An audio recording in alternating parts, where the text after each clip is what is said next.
Listening that the kick drums that was on my computer and on my sampler,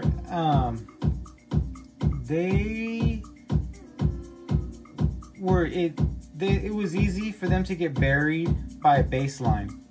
And because of that, I kind of noticed that they were over compressed. And most of them I sampled off of records. And what can I say? They were over compressed. That's what I think. Especially because when I record a kick drum from this hexinverter.net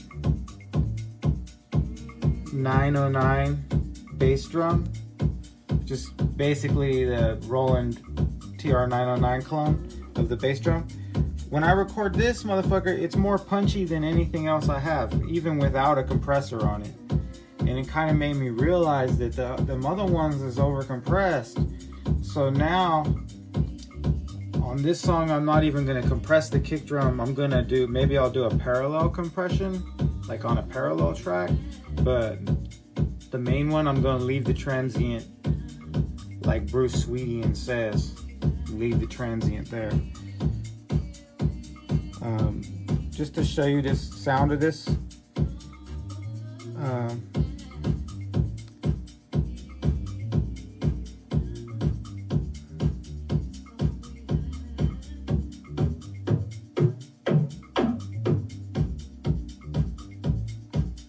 That punch, you hear it? It has an attack section, so it adds a little click to the beginning. These two are backwards. These two are basically all the way up, distortion and attack.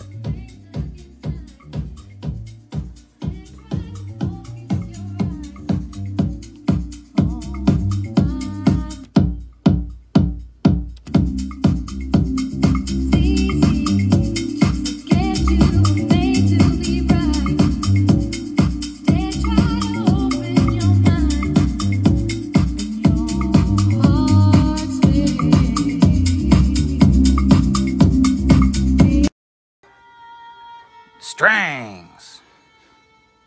I found this session musician in Russia that plays a violin, and she sent me 12 tracks of harmonies. This is only one track, so I'll play them, I'll add them one by one. 2 tracks, 3, 4, 5,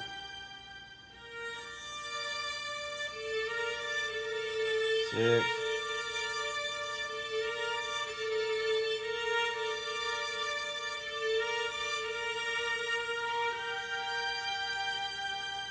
8.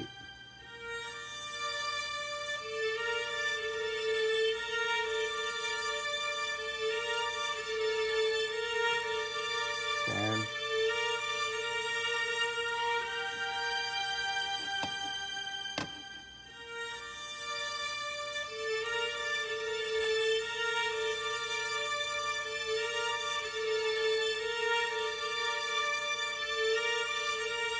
The strings. What that sounds like.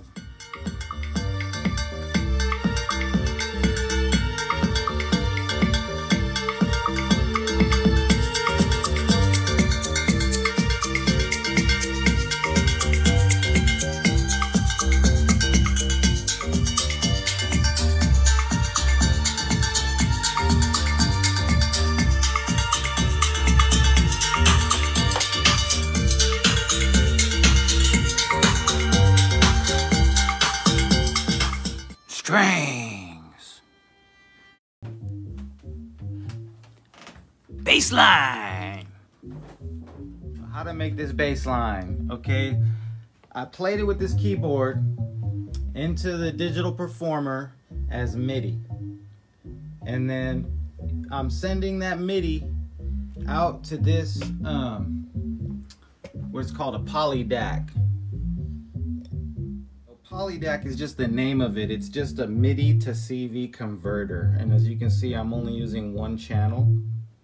And then I'm sending that CV and gate signal, I'm sending those signals to the surge, where I'm using this oscillator, this piece precision VCO surge, and it's receiving the 1 volt per octave signal from that MIDI converter. I'm using the VCA, which the PC board was designed by Thomas White of Natural Rhythm Music.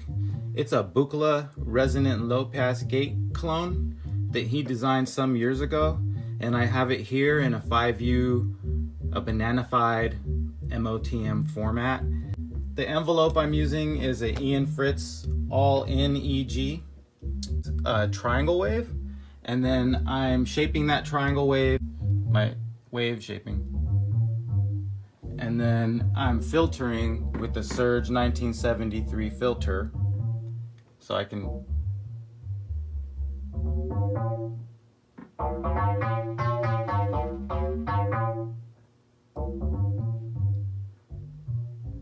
shout out Surge Sharpening, shout out Thomas White, Ian Fritz, Don Buchla. It's the modular bassline. So I'm still playing the MIDI right now just to demonstrate to you guys, but here it is on the board, coming into the board.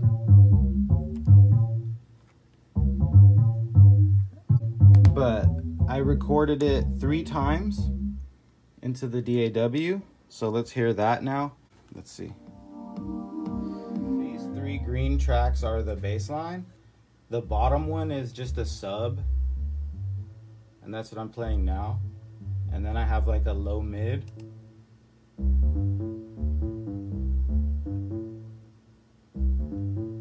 And then I have one that's on the top. It gives it the top end that helps it cut through the mix.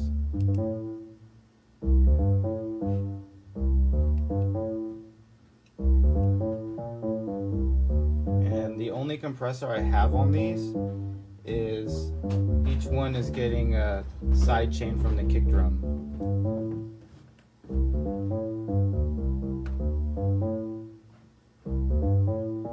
That's how I made the bass line. Drums. Here we have 909 kick drum. We have 1, 2, 3, 4, 5 909 kick drums. Only one of them has a lot of compression on it for parallel. It's a weird thing. Okay, so here's all 4, all 5. So I hired a dude to play me some percussion on this track, but I actually kept it kind of weird and minimal on purpose. I kind of just wanted some things in the higher frequency range is what I asked for. So let's see, a wood block.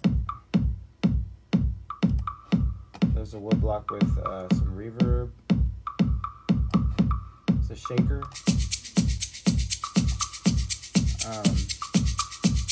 Where's the clave? Clave.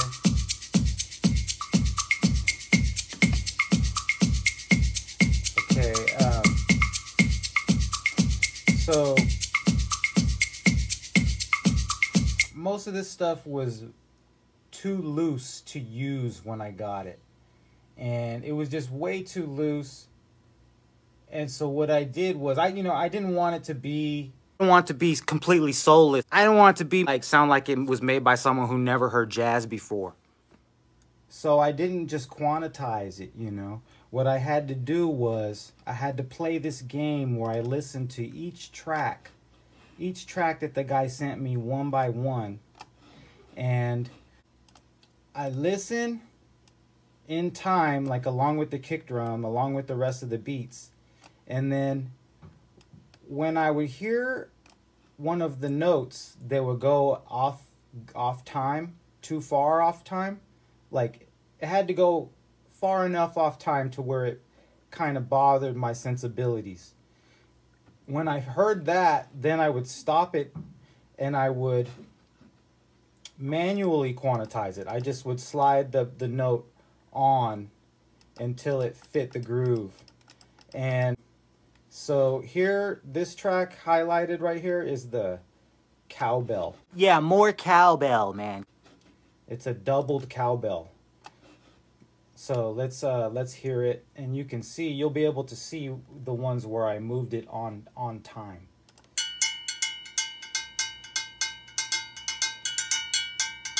So all that is human. I let that all ride.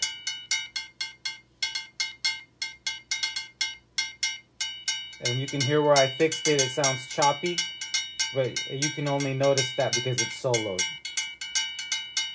When everything's playing, it just sounds tight. It sounds tight, but it don't sound like it was made by a Republican politician. It's in time, it's in the pocket, but it, you know, it's not so quantized that it sounds like it was made by a computer. So I did that with the clave and the wood block, and this is what it sounds like.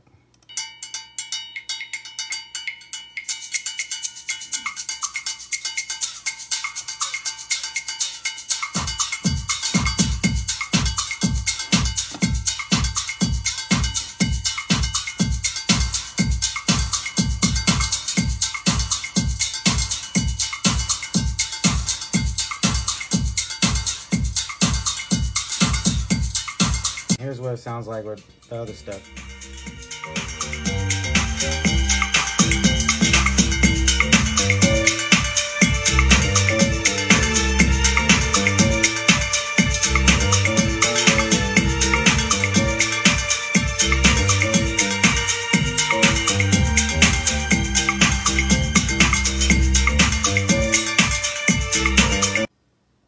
Hey, do you even compress, mate? Mate.